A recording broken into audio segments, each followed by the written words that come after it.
Hello friends, welcome back to way to learning. तो आज हम जो रोटेशनल मोशन की सीरीज़ के तीसरे वीडियो पे हैं। ये अगर आपने पिछला दो सीरीज़ नहीं देखा है तो जाके अभी देख लीजिए। मैंने पिछले सीरीज़ में मूवमेंट ऑफ इनर्शिया बता दिया है। पहले सीरीज़ में पहले वीडियो में था कि मूवमेंट ऑफ इनर्शिया के बारे में बता दिया और अलग अलग शेप के बारे में। और दूसरे वीडियो में मैंने बताया था कि parallel axis theorem, perpendicular axis theorem और उसके यूजेस। तो आज हम मेन रोटेशनल मोशन के मेन चैप्टर पे पढ़ेंगे। मूवमेंट ऑफ इनर्शिया पढ़ लिया हमने, अब रोटेशनल मोशन पढ़ेंगे। तो रोटेशनल मोशन होता क्या, आपको मैंने पहले वीडियो में बना दिया था कि एक फिक्स एक्सिस से घूमना, बस एक फिक्स एक्सिस से उसके चारों तरफ घूमना सर्कुलर पाथ पे, चाहे कहीं से भी, बस एक फिक्स एक्सिस होना चाहिए और उसका डिस्टेंस फिक्स होना चाहिए। तो ऐसे बता देता हूँ इनर्शिया होता क्या। Inertia is equals to mr²। आप अभी पिछला वीडियो देख लीजिए, नहीं तो अभी बहुत दिक्कत होगा। तो चलिए, अब पहला ये इनर्शिया का फॉर्मूला mr², पार्टिकल का मास और ये r जो है इसके बीच का डिस्टेंस। तो चलिए, अब रोटेशनल मोशन का पहला आता है टॉर्क। तो इसका डिफिनीशन क्या है? It is ability of a force to produce rotational motion in a body about an axis. मतलब सिंपली देखा जाए तो टॉर्क ऐसा फोर्स है जो कि एक पार्टिकल को घूमने में मदद करता है, रोटेशन लगाने में मदद करता है। जैसे कि मैंने ये पकड़ लिया, ये मेरा उंगली है, ये मैं इसको घुमा रहा हूँ, ऐसे घुमा रहा हूँ। तो जो इस पेन पे जो फोर्स लग रहा है वो हमारा टॉर्क हो गया। ये जो हो गया हमारा टॉर्क हो गया। तो इसे ही टॉर्क करते हैं। तो टॉर्क का सिंबल होता है टाउ। इसको ऐसे लिखिए या ऐसे लिखिए, जैसे लिखिए, मैं तो ऐसे लिखता हूँ, शॉर्ट पड़ता है। तो इसका फॉर्मूला क्या होता है? R vector into force vector. तो ये दोनों क्या है? ये हो गया आपका ये डिस्टेंस फ्रॉम एक्सिस, ये हो गया जितना फोर्स लग रहा है। जैसे कि मान लीजिए ये हमारा एक्सिस है, ये मान लीजिए इसका इनर्शिया ये हो गया, और फिर ये एक पार्टिकल है, इसका डिस्टेंस r हो गया, और इस पर मैंने फोर्स लगाया इस पर, ये f हो गया। तो इन दोनों का जो क्रॉस प्रोडक्ट है, इंटू क्रॉस प्रोडक्ट, वो हमारा आ जाएगा टॉर्क। तो इसमें वेक्टर का बहुत ध्यान रखना पड़ता है, मतलब कि बहुत ज़्यादा। कैसे देखना पड़ता है? देखिए, अगर मान लीजिए हमारा एक्सिस ये इनर्शिया, इतना इनर्शिया है, इसका पार्टिकल r, और मैंने फोर्स ऐसे लगा दिया, f ऐसे लगा दिया, और थीटा है, तब इसका क्या हो जाएगा? तब इसका ये क्या बोलते हैं, इसका टॉर्क क्या हो जाएगा? देखिए, r वेक्टर गुने f टॉर्क। तो टॉर्क हो जाएगा हमारा r का मैग्नीट्यूड, f का मैग्नीट्यूड और साइन थीटा। साइन थीटा कहाँ से आया? देखिए, अगर हम इसे कंपोनेंट में तोड़ेंगे तो f, ये f है, f साइन थीटा, और ये आ जाएगा f कॉस थीटा। तो अगर हमारा जो ये अगर फोर्स अगर r के परपेंडिकुलर हुआ तो ये दोनों का डायरेक्ट मैग्नीट्यूड इंटू हो जाता है। तो यानी कि r f परपेंडिकुलर क्या आ गया हमारा? फोर्स गुने साइन थीटा। अगर मान लीजिए हम इसे परपेंडिकुलर ही फोर्स लगा रहे हैं तो f साइन थीटा, फिर अगर परपेंडिकुलर फोर्स लगा रहे हैं तो यहाँ f हो जाएगा, और थीटा हमारा ये थीटा 90 हो जाएगा। थीटा किसके साथ होगा? r के साथ। यानी कि ये फोर्स, यानी कि ये r हो गया, r वेक्टर, और ये फोर्स हो गया। यानी कि फोर्स और r के साथ जो मिनिमम एंगल लगता है उसे थीटा कहते हैं। थीटा, अगर मान लीजिए अगर आप ये r हो गया, ये हमारा ऐसे फोर्स हो गया, तो थीटा क्या हो जाएगा? ये नहीं होगा, मिनिमम एंगल ये हो जाएगा। समझे आप? तो चलिए आगे बढ़ते हैं। तो f साइन थीटा, इसे अगर शॉर्ट में किया जाए तो ऐसे लिख सकते हैं, r परपेंडिकुलर f का मैग्नीट्यूड r परपेंडिकुलर। इसे आप ऐसे भी कर सकते हैं। देखिए, अगर हम ऐसे घूम रहा है, ये फोर्स लग रहा है, और ये r है, ये पार्टिकल है, ये r है, तो r को हम इसके परपेंडिकुलर डाल देते हैं। ये थीटा है, ये थीटा हो जाएगा, और फिर ये थीटा हो गया, और फिर r साइन थीटा, ये जो है r है, देखिए ये r है, ये f है, और ये परपेंडिकुलर, ये थीटा है, तो r साइन थीटा, और ये दोनों परपेंडिकुलर हो गया। अब तो फिर हमारा हो जाएगा r साइन थीटा f, यानी कि f r साइन थीटा। तो सिंपली ये हो गया। अब आप सोच रहे होंगे कि अगर आई कैप जे कैप के कैप फॉर्म में दिया रहे तब कैसे बनाएं? कंपोनेंट के फॉर्म में। देखिए, जैसे कि मान लीजिए आप क्रॉस प्रोडक्ट है r इंटू एफ, और r मान लीजिए हमारा है a1 आई कैप प्लस b1 जे कैप प्लस c1 के कैप, और f है हमारा a2 आई कैप प्लस b2 जे कैप प्लस c2 के कैप। तो अब इसका कैसे निकालें क्रॉस प्रोडक्ट। आप वेक्टर में मुझे उम्मीद है कि आपने वेक्टर में पढ़ा हुआ है क्रॉस प्रोडक्ट, तो चलिए फिर से पढ़ लेते हैं क्या है इसमें। तो पहले कैसे करना है, पहले आर लिखना है, फिर एफ लिखना है, फिर यहाँ आई लिखना है, यहाँ माइनस जे लिखना है, यहाँ के लिखना है, यहाँ पे क्या लिखना है A1 B1 C1, जो आर का वैल्यू है ये और ये A2 B2 C2। अब क्या करना है, आई लिखना है, आई कैप, एक ब्रैकेट देना है बड़ा सा, तो आई को छुपाना है, फिर ये पहले ऊपर वाले इसके नीचे क्रॉस प्रोडक्ट करना है, तो क्रॉस प्रोडक्ट है तो इसलिए क्रॉस प्रोडक्ट करना है, तो B1 C1 और फिर माइनस देना है, फिर C1 B2, सही है, सॉरी यहाँ गलत हो गया, C2 है ये, C1 B2। अब यहाँ माइनस जे कैप है, माइनस इधर जे कैप, तो ये इसको छुपाना है और क्रॉस प्रोडक्ट करना है, तो A1 C2 minus C1 A2, ये हो गया। अब के कैप की बारी, के कैप बड़ा सा ब्रैकेट देना है, फिर इसे छुपाना है, फिर A1 B2 minus A2 B1, तो सिंपली हमारा ये आ गया R इंटू एफ का क्रॉस प्रोडक्ट। तो आई होप आपको समझ में आया होगा, नॉर्मल सा चीज़ है, बस आपको प्रैक्टिस का ज़रूरत है, बाकी कोई दिक्कत नहीं है। अब चलते हैं कि इक्विलिब्रियम पढ़ लेते हैं, जैसे कि टॉर्क फोर्स का इक्विलिब्रियम। आप फोर्स का पढ़े होंगे, इक्विलिब्रियम क्या होता था, एफ नेट बराबर 0। जैसे कि मान लीजिए बॉडी है, इधर F1 से लग रहा है, इधर F2 से लग रहा है, इधर F3 से लग रहा है, तो F1 plus F2 plus F3 तीनों का वेक्टर सम अगर 0 है तो ये जो हो जाएगा इक्विलिब्रियम में कहेगा, इक्विलिब्रियम, जो भी हो एक्सपेलिंग में यार, हाँ, तो इक्विलिब्रियम में कहलाएगा।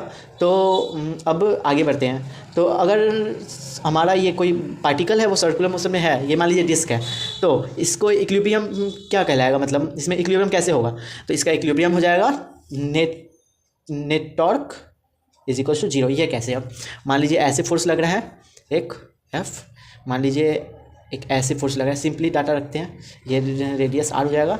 तो अब इधर का F क्या हो जाएगा, पहले इसके अकॉर्डिंग चल देते हैं नॉर्मल NLM के द्वारा। तो एफ नेट हमारा क्या हो जाएगा, F इधर सब एक ही डायरेक्शन में, F प्लस F2F। तो आप देख सकते हैं कि यहाँ F नहीं हो रहा है, मतलब कि एफ नेट 0 नहीं हो रहा है। तो आप सोच रहे होंगे कैसे, तो इसका रीज़न है क्योंकि देखिए एक यहाँ पे हिंज होगा, ज़रूर होगा। मान लीजिए कोई अगर हम ऐसे घुमा रहे हैं, दोनों की तरफ फोर्स लगा रहे हैं, ये घूम नहीं रहा है, हम एक फोर्स लगा रहे हैं, बीच में तो मेरा ये भी तो है, ये हमारा नॉर्मल लगा दे रहा है, इसलिए माइनस यहाँ पे n हो जाता है, यहाँ का नॉर्मल हो जाता है, तो -n 0 कर देता है। तो अगर हमारा जो होता है टॉर्क को 0 कैसे किया जाता है, तो हमारा सेम चीज़ ले लेते हैं, यहाँ F लगाते हैं, इधर भी F लगाते हैं।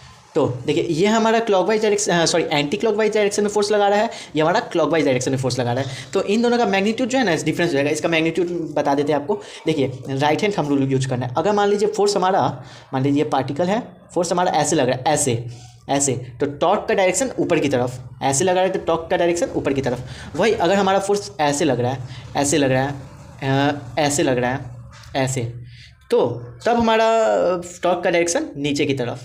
सिंपल सा रूल है।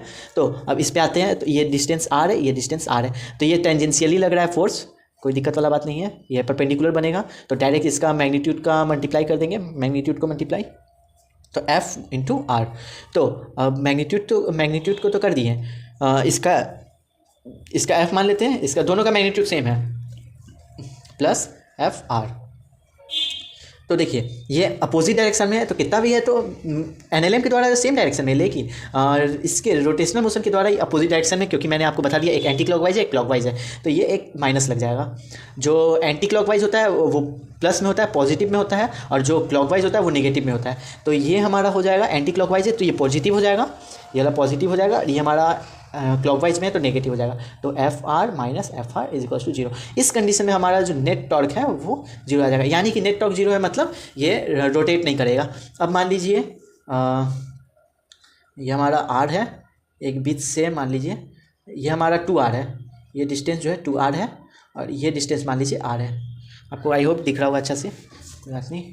अब मान लीजिए एक फोर्स ऐसे लगा रहे हैं, एक फोर्स ऐसे लगा रहे हैं, इसका वैल्यू 2F है, इसका वैल्यू F है। तो अब आप जल्दी से बताइए कि ये इक्विलिब्रियम पे है कि नहीं है, तो पॉज करके बताइए।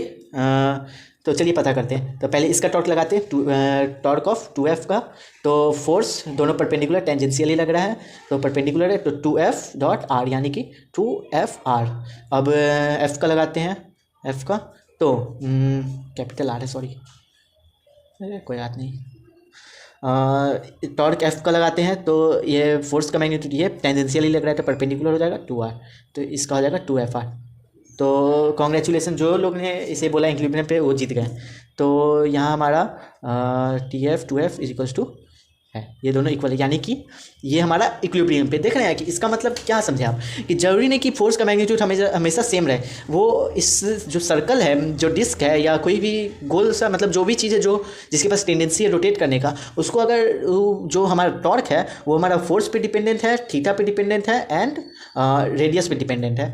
मतलब रेडियस तो नहीं कहेंगे, मतलब जितना एक्सिस से जितना दूर फोर्स लगा रहे उस पर डिपेंडेंट है। तो ये बात ध्यान रखिएगा, बहुत ज़रूरी है, मेंस के लिए तो बहुत इंपॉर्टेंट है।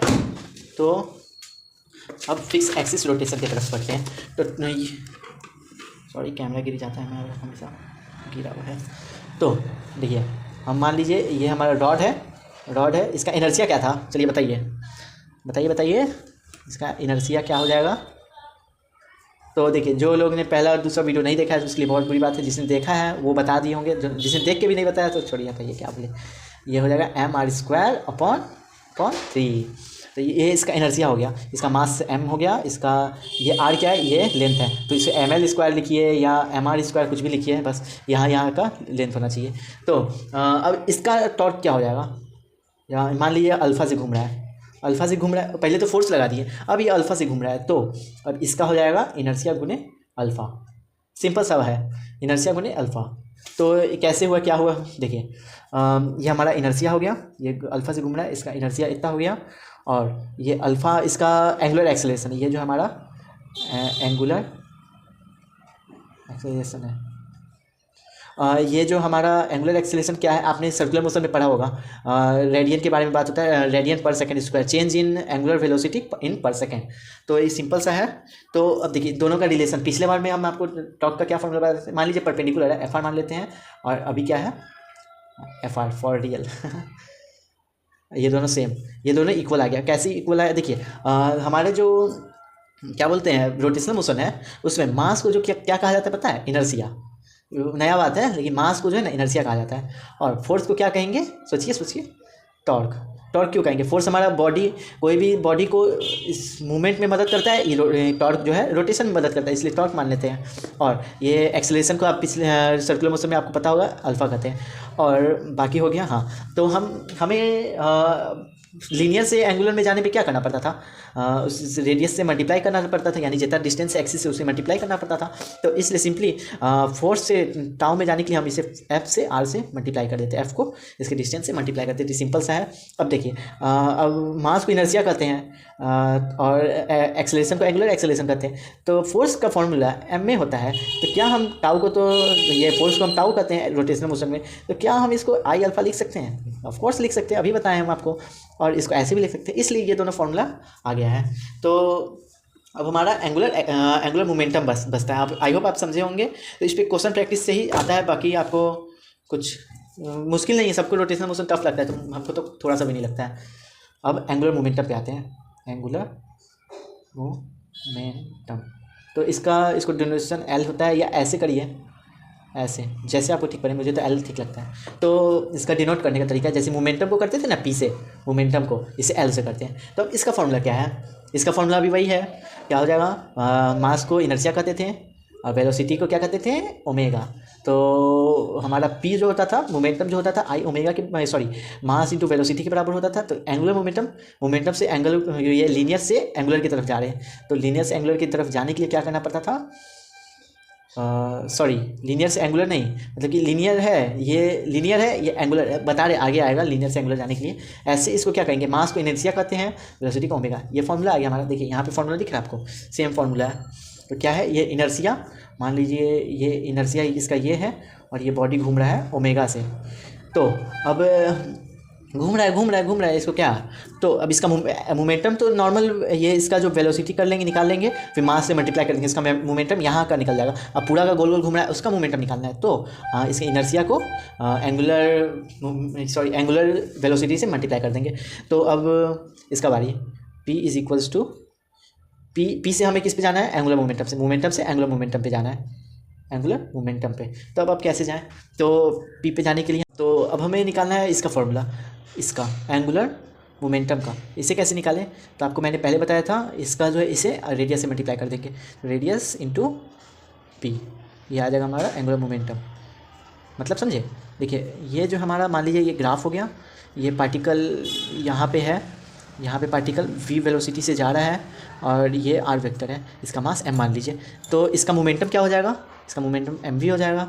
और ये जो है ना, ये क्रॉस मल्टीप्लाई होगा यहाँ पे, तो momentum r cross multiply, r को पहले रखिएगा तब ना, r से ऐसे जाएंगे तो हमारा मोमेंटम क्या आएगा, देखते हैं एक सेकेंड, कैसे जा रहे हैं,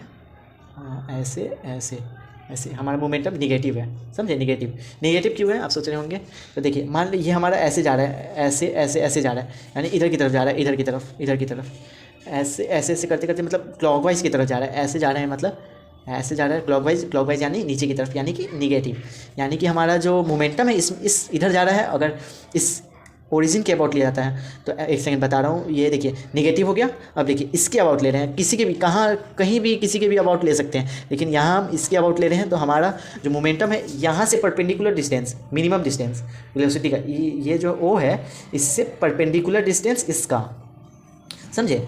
ओ को मान लीजिए कहीं भी ले जाइए, यहाँ से कहीं भी ले जाइए, बस इसके ओ का जो लाइन है उसके परपेंडिकुलर होना चाहिए, समझे। जैसे कि आर है ना, तो यहाँ तो आर है, लेकिन ये थीटा है, मान लीजिए ये थीटा है, क्या थीटा ले लें, ये आर है, ये थीटा मान लीजिए, तो वी साइन थीटा आ जाएगा। तो इसका फॉर्मूला, ये इसका वैल्यू क्या आ जाएगा, M V R sine theta, ये हमारा हो जाएगा एंगुलर मोमेंटम। अगर वही हमारा आर जो इसके परपेंडिकुलर होता, ये वेलोसिटी के परपेंडिकुलर होता, तो क्या कैसे करते हैं, तो आर अगर इसके परपेंडिकुलर तो इसको परपेंडिकुलर में तोड़ देते हैं, सिंपल सा। ये हमारा थीटा हो गया, तो ये हमारा 90 डिग्री, तो ये भी हमारा थीटा हो जाएगा, ये थीटा है तो ये भी हमारा थीटा नहीं हो जाएगा, ये इसको क्या कहते हैं, वर्टिकल कुछ कहते थे, वर्टिकली अपोजिट एंगल, तो ये थीटा, ये भी थीटा, तो यहाँ पे क्या हो जाएगा, ये हमारा आर साइन थीटा, तो R sine theta into M V हमारा आ जाएगा momentum, M V R sine theta. Simple, चाहे वेलोसिटी को परपेंडिकुलर करिए, चाहे रेडियस को परपेंडिकुलर करिए, सॉरी मतलब जो डिस्टेंस है उसको परपेंडिकुलर करिए, तो हमारा एंगुलर मोमेंटम आ जाएगा। तो आई होप आपको समझ में आया होगा। तो ये बाकी आप यूनिट आप तो अपने से निकाल सकते हैं, बस एक बात ध्यान रखिएगा कि हमेशा इसके परपेंडिकुलर होना चाहिए, और कोई भी चीज़ को किसी के अबाउट लेना चाहिए। मतलब ये कोई भी वेलोसिटी को ओ के अबाउट जैसे यहाँ ले रहे हैं, मान लीजिए कोई नॉर्मल जा रहा है, ऐसे घूम रहा है, यहाँ ओ है, ये पार्टिकल है, ये ऐसे वेलोसिटी हमेशा आप सर्कुलर मोशन में पढ़े होइएगा, वेलोसिटी हमेशा टेंजेंशियल होता है, परपेंडिकुलर, ये रेडियस के परपेंडिकुलर। तो अगर कोई नॉर्मल घूम रहा है ओ से, तो उसको साइन थीटा करने का कोई चीज़ नहीं, बस परपेंडिकुलर होना चाहिए। ये आपको है ना बैठा लेना है मन में, ये की पॉइंट जैसा आप कुछ समझ सकते हैं कि यहाँ डायरेक्ट मास ही है, तो एम वी आर ले सकते हैं। अगर ये पार्टिकल हुआ, अगर ये पार्टिकल नहीं हुआ है, डिस्क हुआ, तो हर एक पार्टिकल का निकालना पड़ेगा थोड़ा करते करते। तो आप देखिए कैसे निकालते हैं, एम वी आर आ गया, ये मास हो गया, ये वेलोसिटी हो गया, ये आर हो गया। तो वेलोसिटी को हम और क्या लिख सकते हैं, एम आर, वेलोसिटी को क्या लिख सकते हैं, आर ओमेगा, तो हो जाएगा M R square omega. Omega आ गया हमारा। तो अब एम आर स्क्वायर ओमेगा आ गया, तो ओमेगा हमारे सब पार्टिकल का सेम रहता है, तो ओमेगा कॉमन ले लेंगे, ओमेगा कॉमन ले लेंगे, और m1 r1 का whole square plus m2 r2 का whole square plus m3 r3 का होल स्क्वायर, सबका करते जाएंगे। तो अंत में ये हमारा क्या है, इनर्शिया। आपको पिछले वीडियो में मतलब पहले ये अपना रोटेशन मोशन के पहले वीडियो में मैंने बताया था कि ये जो सारा को सम कर देंगे ना, तो पूरा बॉडी सिस्टम का इनर्शिया के बराबर आ जाएगा। तो पूरा सिस्टम के बराबर, तो आई और ये हमारा ओमेगा था, तो इसी से हमारा फॉर्मूला आता है ये वाला। तो आई होप आप समझे होंगे। तो अगर आई हमारा डिफरेंट रहा, ये हमारा इसके फंक्शन पे डिपेंड करता है कि है ना कि कैसे भी जोड़ दें सबके मास को और रेडियस को, ऐसे नहीं। एक परफेक्ट प्रोसेस होता है, इंटीग्रेट करके किया जाता है उसका, ये मास डेंसिटी ऐसे वैसे करके, जो मैंने पहले वीडियो में बता चुका हूँ। तो आप जाके देख लीजिए, नहीं देखे होंगे, नहीं देख लिए तो कोई बात नहीं। तो ये हमारा मोमेंटम हो गया। आई होप आपको एंगुलर मोमेंटम समझ में आया होगा। तो चलिए बढ़ते हैं काइनेटिक एनर्जी की तरफ। काइनेटिक एनर्जी भी सिंपल है, बस इसमें एक चीज़ ध्यान रखना है। देखिए जैसे कि काइनेटिक एनर्जी ये हो गया, कोई बॉडी घूम रहा है तो इसका नॉर्मल काइनेटिक एनर्जी क्या होता है, half M V square. Half M V square होता है तो हाफ को वैसे ही रह देते हैं। तो वेलोसिटी हमारा किसके बराबर होता है, आर ओमेगा के बराबर। तो ये मास सिंपली हो जाएगा, ये वेलोसिटी हमारा क्या हो जाएगा, आर ओमेगा का होल स्क्वायर। तो इसे ऐसे लिख सकते हैं, half M R square omega square. तो अब ये फिर से इसको कॉमन ले लेते हैं, तो कॉमन, तो ये मास मतलब हमें काइनेटिक एनर्जी कोई वेक्टर क्वांटिटी होता नहीं है, तो इसलिए हमें हर एक पार्टिकल का लेना, हर एक पार्टिकल का लेते जाना है। तो यानी कि हाफ भी कॉमन ले लेते हैं, इसको काटो, इसको हाफ भी कॉमन ले लेते हैं। तो m1 r1 का whole square plus m2 r2 का whole square plus m3 r3 का होल स्क्वायर, m3 r3 का whole square, dot dot dot करते जाएंगे और अंत में ओमेगा स्क्वायर अपॉन 2 आ जाएगा। तो ये टोटल ये क्या हो जाएगा, इसको प्लस करते जाएंगे इंटीग्रेट करके हमारा आ जाएगा इनर्सिया। ये तो हमारा इनर्सिया होता है हर एक पार्टिकल का। देखिए I1 I2 plus I3 plus I4 dot dot dot common ले लेंगे, ओमेगा होता है 2। तो ये पूरा जो आपको पहले वीडियो में मैंने बताया, अरे हो गया, रहने दीजिए।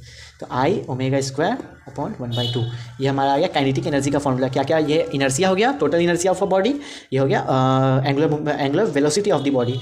तो ये आप एक चीज़ गौर किए होंगे, काइनेटिक एनर्जी जो हमारा ये हाफ एम वी स्क्वायर होता है। तो हमारा मास को हम इनर्सिया लिखते हैं, इसको लिखते हैं ओमेगा, और हाफ तो हाफ ही रहेगा, तो हाफ आई ओमेगा स्क्वायर, जो कि इसके सेम है।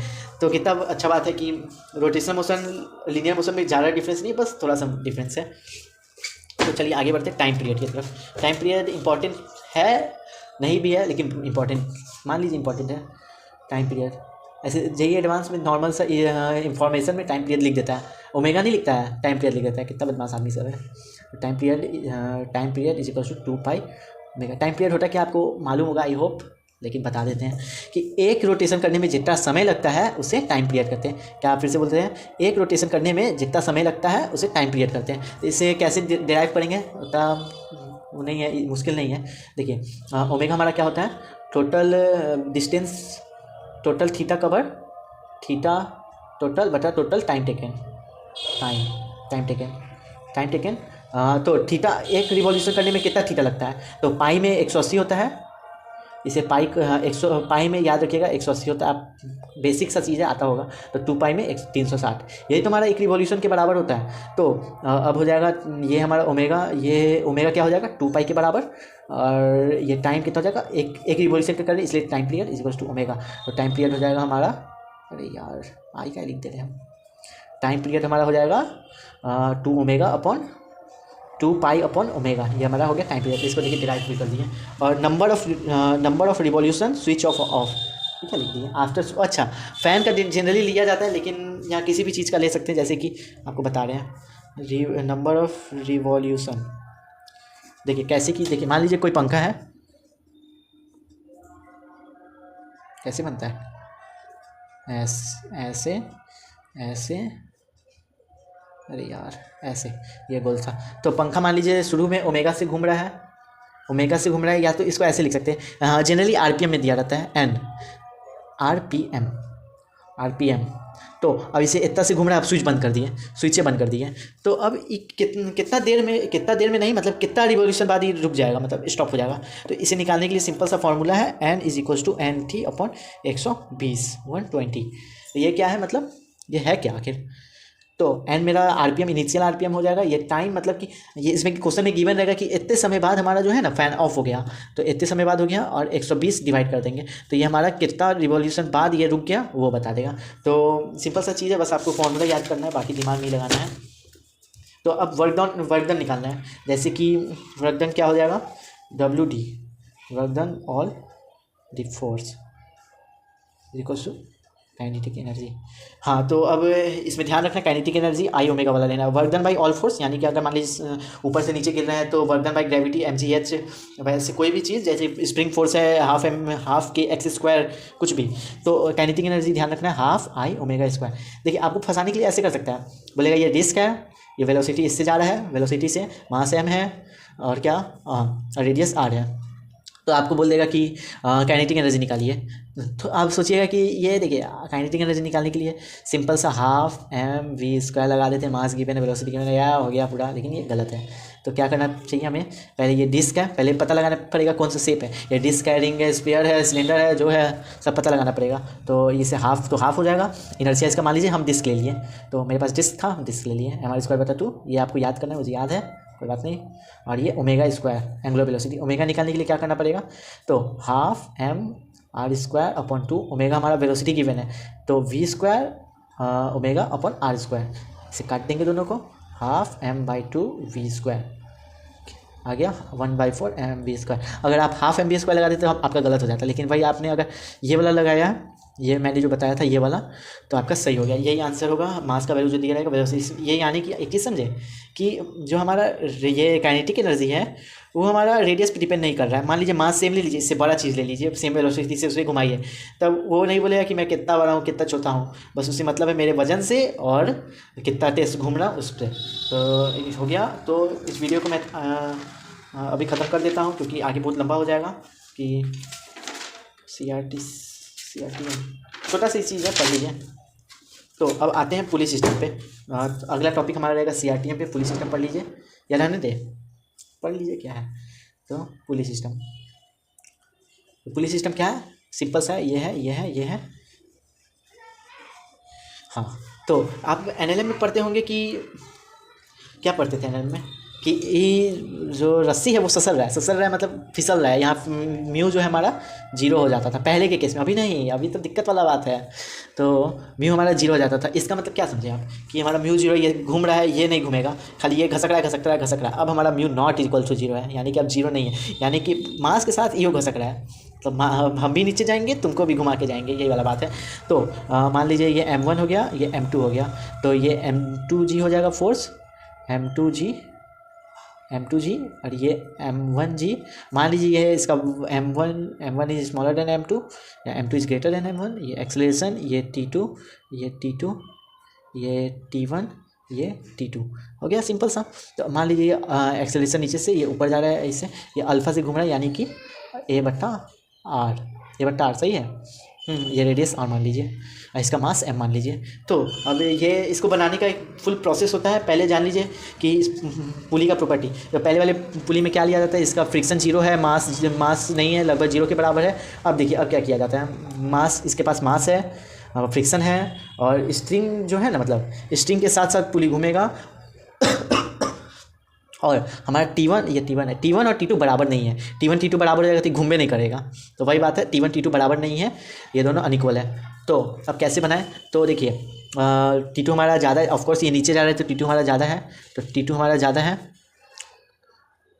सॉरी एक सेकेंड, पहले NLM का ये कराएंगे, क्या बोलते हैं, NLM का इक्वेशन बनाएंगे। तो NLM का इक्वेशन कैसे बनाए, M2G माइनस T2 बराबर M2A, और इसका भी same T1 minus M1G is equals to क्या आ जाएगा, M1A। एक्सेलरेशन सेम है, जितना ऊपर से नीचे जा रहा है उतना ऊपर जा रहा है, तो ये आ गया। अब क्या करें, अब सिंपली अब इसका NLM का बन गया, ये NLM का बन गया, NLM का ये हमारे यहाँ पे हम लिखे हुए हैं। तो अब कांस्टेंट का लगाना है, कांस्टेंट मतलब जितना से ये घूम रहा है इतना से ऊपर जा रहा है, इतना से ये घूम रहा है। तो एक्सेलरेशन को हम अल्फ़ा बट्टा या अल्फ़ा को हम एक्सेलरेशन गुने रेडियस मान सकते हैं कि नहीं, मान सकते हैं सिंपली।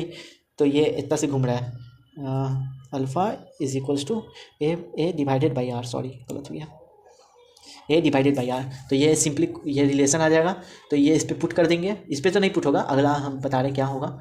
तो अब अगला टाउ वाला इक्वेशन बनाना है। टाउ वाला मतलब कि जितना net torque is equals to inertia गुने अल्फा। तो कैसे, मतलब नेट टॉर्क क्या लग रहा है, T2 लग रहा है, T2 हमारा बड़ा है क्योंकि ये नीचे जा रहा है, T1, और देखिए टॉर्क ये नहीं हुआ, ये फोर्स हुआ। तो टॉर्क लगाने के लिए क्या करना पड़ेगा, डॉट यहाँ डिस्टेंस R, ये हमारा R is equals to I alpha, ये एंगुलर एक्सेलरेशन, ये इनर्शिया। तो हम जनरली इसे डिस्क लेते हैं, डिस्क। तो T2 minus T1, R common ले लेते हैं, दोनों इक्वल है, R यहाँ से लीजिए। कभी कभी केस में R इधर इस साइड ले लेता है, तो आप R का वैल्यू कॉमन ना लेके डायरेक्ट R2R ऐसे दिया रहता है, तो R का वैल्यू उस केस में कॉमन नहीं लीजिएगा, सिंपल सा बात। तो अब इनर्शिया क्या हो जाएगा, mr² अपॉन 2, अल्फा हमारा क्या हो जाएगा, a upon R, acceleration upon R. तो आर हमारा कैपिटल है, आर से ये आर एक गया, स्क्वायर खत्म, एक आर से ये गया, तो T2 माइनस T1 बराबर ma अपॉन 2। तो ये एक इक्वेशन ये आ गया, एक इक्वेशन ये आ गया, ये इक्वेशन नहीं है, नॉर्मल रिलेशन है, ये तीसरा इक्वेशन ये आ गया। तीन, चलिए एक काम करते हैं, तीनों इक्वेशन को जोड़ देते हैं। तीनों इक्वेशन को जोड़ेंगे तो नॉर्मल जोड़ देते हैं, उतना करने का जरूरत नहीं है। T1 से T1 गया, T2 से T2, और इन दोनों को हम M1 minus M2 minus M1 जी बराबर M2। ये क्या है, मास ऑफ पुली का मास है, ये मास नहीं है, पुली का मास है। तो पुली का मास M, चलिए आप इक्वेशन आप सॉल्व कर ही लीजिएगा, मैं सिंपल सा फॉर्मूला बता देता हूँ। एक्सेलरेशन इज इक्वल्स टू नीचे जाने वाला फोर्स m2g, ऊपर मतलब खींचने वाला force m1g upon total mass m1 plus m2 plus inertia upon r²। Simple सा फॉर्मूला है, ये फॉर्मूला याद कर लीजिए। जैसे कि खींचने वाला, नीचे जाने वाला फोर्स माइनस उसे रोकने वाला फोर्स बटा टोटल मास बटा ये पुली आ गया, इसलिए आई अपॉन r²। आप NLM में दूसरा पढ़ते थे, ये नहीं रहता था, अब इसमें ये भी है। तो सिंपल सा फॉर्मूला, अगर मान लीजिए हमारा पुली ऐसे रहा, ऐसे मास जा रहा है, ये ऐसे खींच रहा है, इसे ये नीचे जा रहा है, ये फ्रिक्शन लेस है, तो सिंपली आप इसका मास m मान लीजिए। तो ये खींच रहा है, इसको खींचने वाला फोर्स है ये नहीं है, इसको फ्रिक्शन लेस से कोई रोकने वाला फोर्स है ये नहीं है। तो m2g माइनस 0 बटा इसका टोटल मास इनर्शिया, इसका मास m है, जो भी है आप नॉर्मल समझ गए होंगे आई होप। तो चलिए आगे बढ़ते हैं कंजर्वेशन ऑफ एंगुलर मोमेंटम पे। तो आप कंजर्वेशन ऑफ मोमेंटम आप पढ़े होंगे, क्या होता है, P initial is equals to P final, यानी कि M1 V1 is equals to M2 V2। ये तो अब हो गया NLM का केस, यानी कि नॉर्मल लीनियर का, आगे बढ़ रहा है। अब आता है रोटेशनल का केस, रोटेशनल मोशन है भाई इसको।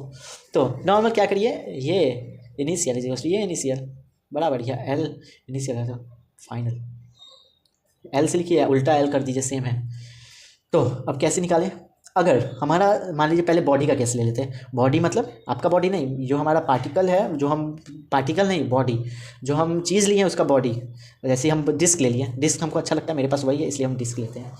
तो इसका I1 क्या हो जाएगा, ω1 बराबर I2 ω2। तो ये इनर्शिया हो गया डिस्क का, ये भी इनर्शिया, दोनों बराबर ही हो जाएगा। अगर मान लीजिए कुछ शेप इन्ने उन्ने हो गया तो बात अलग है, लेकिन इससे सेम इक्वल ले लिया जाता है। तो I ω1 बराबर I ω2। तो इन शुरू का angular momentum is equals to final angular momentum. तो ये ऐसे तो नहीं लिया जाता है, ऐसे लिया जाता है। टोटल मान लीजिए इस पर बॉल आया, इस पर टकरा गया, शुरू में वेलोसिटी v से घूम रहा था, इस पर टकरा गया, अब इस पर इतना से घूमने लगा, तब कैसे बनाएंगे। तो देखिए ये पार्टिकल है, रुकिए पहले पार्टिकल का बता देते हैं। तो ये तो हम बॉडी का ले लिए, एंगुलर मोमेंटम बॉडी का ले लिए, समझे।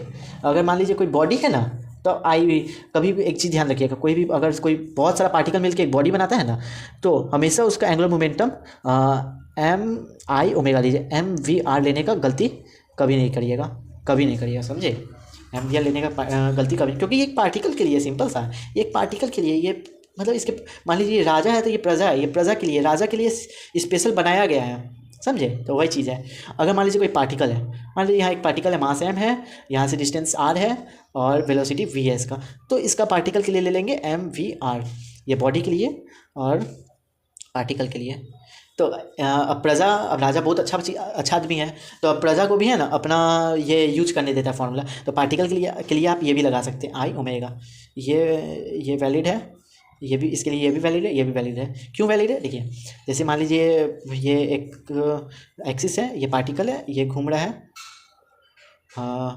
उल्टा पार्टिकल उल्टा ले यहाँ से ले लेते हैं। मान लीजिए ओमेगा से घूम रहा है, इसका मास m है, इसका रेडियस r है। तो I हमारा किसके बराबर होता है, mr²। पार्टिकल के लिए एक सिंपल सा पार्टिकल है, तो मास इंटू इसका जो डिस्टेंस है उसका स्क्वायर, इसमें कोई 2/5 या 1/2 लगाने का कोई लफड़ा नहीं है, सिंपल सा mr² ले लेंगे। अब ये हमारा ओमेगा हो गया, तो ओमेगा हमारा किसके बराबर होता है, वेलोसिटी अपॉन r के, हो गया। तो r से ये गया MVR। देखिए दोनों, इसलिए इसके लिए दोनों यूज कर सकते हैं। तो आई होप आप समझे होंगे। तो चलिए इसका कैसे कहाँ यूज करते हैं ये बताते हैं। तो मान लीजिए ये सिंपल सा रॉड है, मास m मान लीजिए, लेंथ l मान लीजिए, ये डिस्टेंस d पर आके एक बुलेट AK-47 का बुलेट निकल रहा है, या ठुक, वेलोसिटी v से इनिशियली इस पर आके टकरा जा रहा है और इसमें जाके घुस जा रहा है अंदर, ये दोनों ऊपर घूमने लग रहा है। तो अब अगर आपको नॉर्मल मेंस का क्वेश्चन बनाना है तो डायरेक्ट पूछ लेगा कि ये कितना से ऊपर जाने लगेगा, मतलब कि कितना वेलोसिटी से ऊपर जाने लगेगा। तो नॉर्मल वेलोसिटी निकाल लेंगे पहले, initial is equals to L final. तो अब इसका इनिशियल क्या हो जाएगा, एम वी आर क्या लेंगे, एल लेंगे कि डी लेंगे बताइए। पिछले केस में बताया था जिसके अबाउट लिया जाता है उसका शॉर्टेज डिस्टेंस, तो शॉर्टेज डिस्टेंस हमारा डी आ गया, तो एम वी डी, इसका मास एम मान लीजिए, इसका भी सेम मान लीजिए, प्लस इनिशियली इसका एंगुलर वेलोसिटी इसका जीरो है तो इसको जीरो मान लेंगे। तो अब फाइनल क्या हो जाएगा, ये मान लीजिए ओमेगा से घूमने लगा, ये पार्टिकल है वी नॉट से जा रहा है, मान लीजिए वी नॉट से, अब बाद में वी से घूमने लगा, वी से और ओमेगा से, ये वी से जाने लगा, ये ओमेगा से घूमने लगा जस्ट आफ्टर स्ट्राइकिंग। उसके बाद अगर आप सोचिए यहाँ पे भी वी रहेगा बराबर, वो नहीं रहेगा क्योंकि जी हमारा इसका थोड़ा सा मैग्नीट्यूड इसका कम कर देगा। तो पहले पार्टिकल का देख लेते हैं, एम वी, ये डिस्टेंस डी पे लगा रहा है तो डी, ये हमारा वी हो जाएगा, मास वी डी, प्लस इसका इनर्शिया ओमेगा, ये हमारा आ जाएगा सिंपल सा रिलेशन। इसको कट करते हैं, चलिए एम वी नॉट डी बराबर ये M V D plus M R square upon में क्या डालें बताइए 3, और वी बट्टा वी डिवाइडेड बाई आर से आर गया, तो अब V M V naught D बराबर एम से गया, तो ये एम हटाइए, V D plus R V by 3, R मतलब एल, हमको आर का आदत है, तो आर एल अपॉन वी, तो ये सिंपल सा रिलेशन निकल गया। आप एल दिया रहेगा, इनिशियल वेलोसिटी दिया रहेगा और डी दिया रहेगा, तो आपको निकाल लेना है सिंपल सा वी डी प्लस एल बट्टा 3 वी नॉट डी, सिंपल सा है। अगर इसको एडवांस का क्वेश्चन में बदलना है तो इसमें वर्क एनर्जी थ्योरम लगा दीजिए, जैसे कि ये यहाँ का वेलोसिटी से ये वी घूम रहा है, तो इसका इनिशियल इसका जो होता है इनिशियल, तो ये initial mechanical energy is equals to final mechanical energy, यानी कि work done by all force divided is equals to total kinetic energy change in kinetic energy. तो हमारा वर्क डन क्या किस फोर्स के द्वारा हुआ है, सिर्फ एम जी एच के द्वारा। अब रुकिए, इससे पहले एक चीज़ बताइए, पहले यहाँ एंगुलर मोमेंटम तो मैंने कंजर्व कर दिया, बताइए कि मोमेंटम कंजर्व है कि नहीं, सोचिए एंगुलर मोमेंटम जो है हमारा तो कंजर्व है, लेकिन हमारा जो मोमेंटम है लेकिन आ गया, मतलब आप समझ गए होंगे कंजर्व्ड है नहीं है। क्यों नहीं है, देखिए अब यहाँ पड़ रहा है इसको फोर्स, यहाँ ही नॉर्मल रोटेट कर रहा है, इस यहाँ से यहाँ तक का इसको फोर्स कहीं भी नहीं मिल रहा है, यानी कि इसका एंगुलर मोमेंटम ठीक ठाक है, कंजर्व है। अब मोमेंटम लेकिन इसका कंजर्व नहीं, क्यों, यहाँ पे एक हिंज भी तो है, इसको लटकाए हुए हैं, इसको फोर्स लगा रहे हैं, यहाँ भी तो हम फोर्स लगा रहे हैं, सॉरी आपको पेन नहीं दिख रहा है, देखो यहाँ फोर्स लगा रहे हैं, तो यहाँ पे भी तो एक हम उंगली फोर्स लगा रहे हैं, तो इसलिए मोमेंटम हमारा कंजर्व नहीं है। लेकिन यहाँ के रिस्पेक्ट में टॉर्क हमारा यहाँ से यहाँ तक का जीरो हो जाएगा, यहाँ पे बस रह गए, यहाँ से यहाँ तक का जीरो हो जाएगा, यहाँ पे रेडियस जीरो है, इसलिए टॉर्क हमारा जीरो हो जाएगा, इसलिए एंगुलर मोमेंटम कंजर्व रहता है, मोमेंटम कंजर्व नहीं रहता है। तो चलिए आगे बढ़ते हैं। यहाँ पे थे हम, M G H is equals to change in kinetic energy. तो काइनेटिक एनर्जी चेंज कैसे करेंगे, हाफ एम वी स्क्वायर, पहले पार्टिकल का चेंज करेंगे, kinetic energy final plus kinetic energy initial plus kinetic energy final minus kinetic energy initial. अब बताइए क्यों दो लोग का किए हैं, इसलिए क्योंकि ये क्या करना था, ये पार्टिकल का ले लेते हैं और ये किसका ले लें, ये पार्टिकल का, ये रॉड का ले लेते हैं। तो फाइनल हम इससे पूछेगा कि कितना ऊपर जाके रुकता है, तो final kinetic zero, A P zero, minus ये माइनस में लगता है, तो आपको पता है इसका मैग्नीट्यूड हटाइए, तो kinetic energy initial plus kinetic energy final, तो इसका हाफ एम वी पार्टिकल का और ये रॉड का half M V square plus half I omega square initial, ये यहाँ से वी निकल जाएगा, यहाँ से फिर वी निकल जाएगा, वी कहाँ का निकलेगा पता है आपको, बता रहे हैं वी कहाँ का निकलेगा।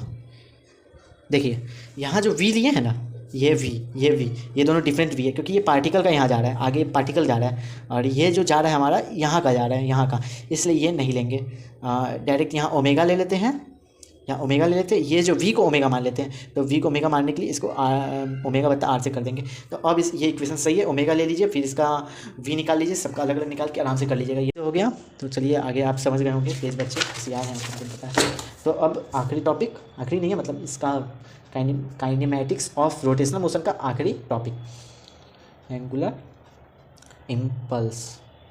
एंगुलर इम्पल्स अब क्या है आपका, देखिए एंगुलर इम्पल्स पिछले फोर्स को क्या कहते थे, ताऊ कहते थे, टाइम को क्या कहते थे, टाइम को टाइम कहते थे। टाइम के लिए सबके लिए एक है, आप टाइम खत्म कर रहे हैं या दूसरा टाइम उपयोग कर रहा है, सबके लिए टाइम सेम है, आप खत्म कर रहे हैं दूसरा उपयोग कर रहा है। Emotional damage. तो पहले क्या लिखते थे, इम्पल्स को क्या चीज़ से डिनोट करते थे, जे से करते थे शायद, जे से, चलिए जिससे भी आई से करते हैं, आई से करते हैं तो क्या करते थे, force dot D T integrate करते थे। तो आई हमारा इसमें एच को कहते हैं, आई एच, ये हमारा impulse, angular impulse, force, angular force नहीं torque, dot D T, time सबके लिए सेम है। तो ये सिंपल सा फॉर्मूला आ गया हमारा एंगुलर इम्पल्स के लिए। तो एंगुलर इम्पल्स को और क्या कर सकते हैं, देखिए हम ये मतलब लीनियर से एंगुलर तक जाने के लिए आर से मल्टीप्लाई करते थे, तो आर से सिंपली मल्टीप्लाई कर देंगे, आर इंटू जे, सिंपल। और फिर ये आ गया हमारा angular impulse is equals to distance between axis and the force and impulse, linear impulse. और क्या कर सकते हैं इसको, एच को, तीन फॉर्मूला है हमारा, delta L, change in angular momentum is equals to angular impulse. तो आपका, हाँ तो आपको कैमरा बार बार रुक जा रहा था तो कोई बात नहीं, माफ़ करिएगा। ये जो 4 को वीडियो क्या बना लेते हैं कि इस पे से ख़त्म हो जाता है, कैसा मोबाइल है मेरे पास, किसी को गिफ्ट करना है तो कर सकते हैं, लेकिन ला दीजिए, ऑनलाइन भीख नहीं मांगते हम। तो ये हमारा इम्पल्स का, एंगुलर इम्पल्स का आ गया। ये तीनों फार्मूला याद रखिएगा, सिंपल सा फार्मूला है, डायरेक्ट ये फोर्स को टॉर्क मान लिए, टाइम तो टाइम है, ये दोनों को मल्टीप्लाई कर दिए, change in angular momentum, same linear वाला है। तो अब आगे तो नहीं बढ़ेंगे कैसे कि वीडियो लंबा हो गया है मालूम है। तो अब वीडियो को हम यहीं ख़त्म करते हैं, इस चैनल को सब्सक्राइब कर दीजिए और इस वीडियो को लाइक कर दीजिए जैसे सब लोग कहते हैं। तो thanks for watching, bye bye. अगली वीडियो देखना भूलिएगा नहीं, पिछला वीडियो भी देख लीजिए आप लोग।